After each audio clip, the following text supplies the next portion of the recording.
mana kita semua masih diberikan kenikmatan kesehatan. Dan selawat dan salam kita sampaikan kepada junjungan kita Nabi Muhammad SAW dengan mengucap Allahumma sholli ala sayyidina Muhammad. Mohon izin, tadi saya menyampaikan permohonan maaf dari Pak Abdullah selaku Ketua Umum.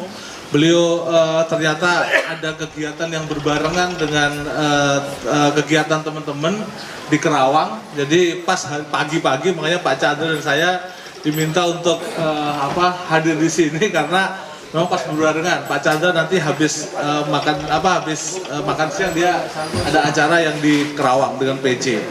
Jadi paling tidak saya menyampaikan permohonan maaf dari beliau dan juga menyampaikan salam kepada teman-teman semua, salam hormat dan salam solidaritas.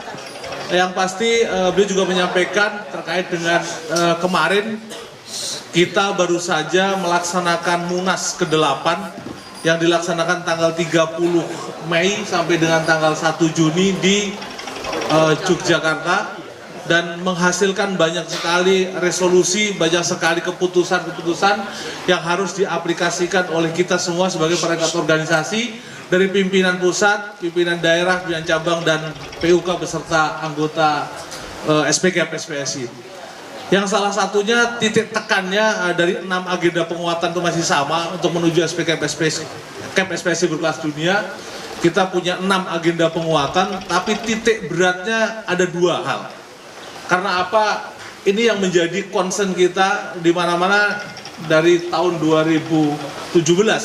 Kemudian ada 2 titik tekan yang memang harus kita sama-sama kita perhatikan tanpa mengabaikan yang 4. Yang pertama adalah terkait dengan pengembangan jumlah anggota. Kenapa jumlah anggota kita harus dikembangkan? Karena saat ini banyak sekali teman-teman sudah paham lah dampak Omnibus Law, dampak COVID-19, banyak PHK yang terjadi di mana-mana. Padahal dampak Omnibus Law sangat luar biasa bagi pekerja. Maka pentingnya pengembangan jumlah anggota itu menjadi sebuah prioritas utama untuk kita menjadi mayoritas. Karena apa? Semua hal yang bisa dilakukan kita harus mayoritas. Di PUK kita bisa bikin PKB, kita harus mayoritas. Di tingkat cabang kita untuk duduk di tripartit, kita juga harus mayoritas. Di tingkat nasional juga sama. Maka kemarin keputusan Munas dalam program kerja kita lumayan ekstrim. Di tingkat pusat 5 tahun ke depan 75% kita harus membentuk pimpinan daerah di seluruh Indonesia. Di tingkat provinsi harus mampu membentuk 75% pimpinan cabang di kabupaten dan kota. Semua program kerja harus terukur. Supaya apa? Target dari SPKP-SPSI berkelas dunia yang kita bisa mempengaruhi kebijakan publik itu bisa dilakukan. Nah, yang kedua, program utama atau program prioritas dari Munas kemarin adalah penguatan keuangan organisasi. Kita semua tahu bahwa kita bukan lembaga keuangan, tapi semua kegiatan kerja, kegiatan kita serikat pekerja pasti membutuhkan uang. Uang bukan segalanya, tapi segalanya butuh uang. Kita tahu bahwa keuangan serikat pekerja itu kalau nggak salah ada 2. Keuangan melalui iuran anggota, dan yang kedua adalah sumbangan dan usaha-usaha yang sah. Iuran anggota kita sudah nggak perlu bahas lah. Di dalam literatur anggaran dasar kita sudah jelas. Dan mengarah kepada 1% upah, dan saat ini dengan 1% upah minimum.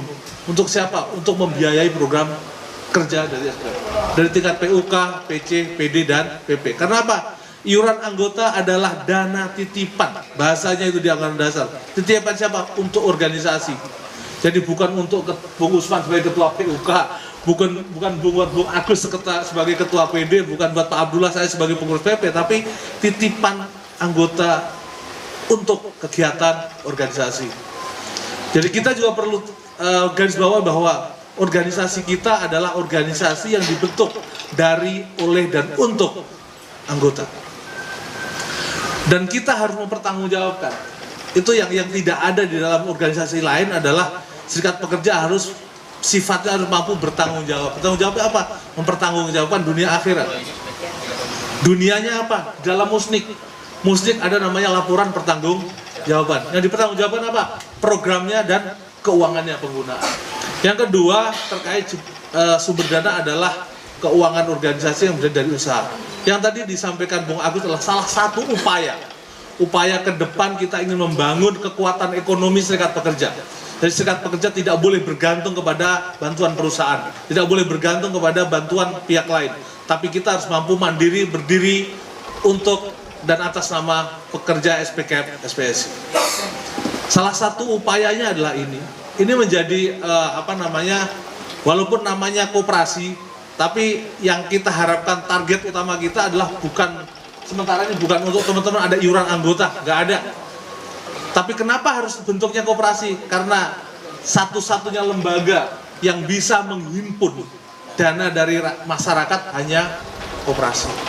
Makanya kemarin kalau teman-teman transfer tadi masih ada namanya ke PT Berkah apa gitu. Ini ke depan mau kita rubah menjadi koperasi SPKF SPSI. Sekarang lagi proses di Kementerian Kumham ya, di Kumham dan di Menkop untuk legalitas. Supaya apa? Supaya teman-teman nggak nanya, kok masuknya ke perusahaan apa, perusahaan siapa. Harapannya ini yang nampung nanti tetap ada di koperasi SPKF SPSI. Harapannya adalah 135.000 anggota SPKF SPSI ini menjadi pengguna dari yang sekarang ini namanya masih BP Mobile. Tepuk tangan untuk kita semua. Targetnya itu bukan menabung, enggak, tapi mengalihkan transaksi digital teman-teman. Sekarang kita pakai yang milik kita. Kita mau nggak mau harus bangga dengan milik kita. Nggak akan orang lain bangga dengan produk kita kalau kita sendiri tidak bangga dan tidak menggunakan itu. Makanya apa? Setiap bulan saya yakin teman-teman di atas 500.000 transaksi ini ya. Ya kan? Coba kita hitung, kalau 500.000 saja minimal. Satu orang satu bulan bertransaksi menggunakan aplikasi kita. Kalau teman-teman tadi ada sekitar 2.000, berarti berapa? 500.000 kali 2.000. Udah ketemunya? 500 juta ya, kurang lebih ya. Satu PUK 500 juta. Kita punya 400 PUK lebih. Anggaplah 400 PUK, 500 juta kali 400 PUK. Berapa itu? 20 miliar lebih ya? Perputaran uang itu akan sangat luar biasa.